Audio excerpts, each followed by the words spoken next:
Starmer and Reeves want a reality check. Bloody hell. Just heard again now that another family farm is going down the Swanee. Another farm is selling up down in South Wales. Beth Ann's video. And it's not the only farm. It's not the only story. Honestly, I am inundated with different stories of people that are really struggling, especially the cereals and of course the milk now. You know, beef and lamb has been pretty good, but at the end of the day, how much money have we got left after all this? We've got inheritance tax, we've got SFS, we've got TB, we've got supermarkets fucking squashing every single farm. Now, is milk going to come down on the supermarket shelves? No, I don't think it will. This is the problem, you know. They are taking the cream out of the job, and these big processors, they've got so much power in all walks of life, and we should have some kind of ombudsman to challenge what they do to the farming communities and to you know, to the way that they price things. It has to be challenged. There's too little processors that have all the power and are able then to dictate prices to the farmer.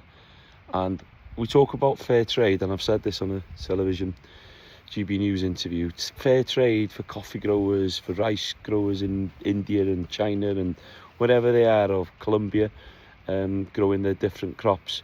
There's no bloody fair price for the farmers in this country, and that's what we should be looking at. That's what government should be protecting. You know, when this country went to war, they had enough food reserves for 6 weeks.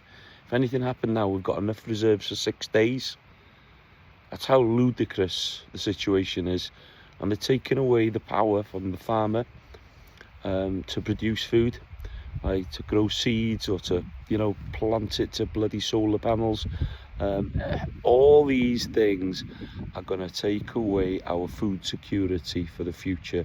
And if we do have a pandemic or a war or anything that's going to be detrimental to this country because we're an island, how the bloody hell are we going to feed people? Farmers aren't going to go hungry, but the city dwellers, the people that can't get their hands on food, will be struggling because food inflation's up, food shortages are on the horizon, and you know, you just cannot depend on a global market anymore, because we know that is big differences with the weather patterns, and it's more difficult to get the crops in the ground in all countries worldwide. We've then got the UN and the WEF pulling down livestock numbers across the world.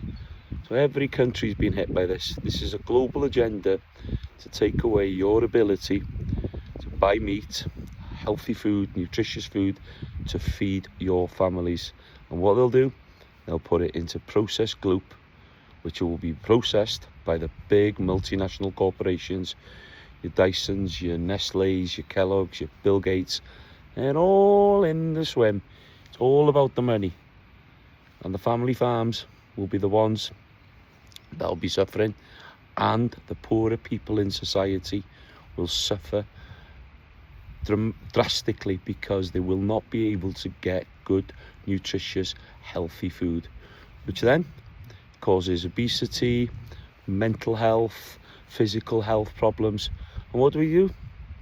They give you blood pressure pills, diabetes, Mounjaro injections. You know, they fed you sugar and shit, and then they give you chemicals to take away that sugar and shit. Oh my God, wake up and smell the coffee.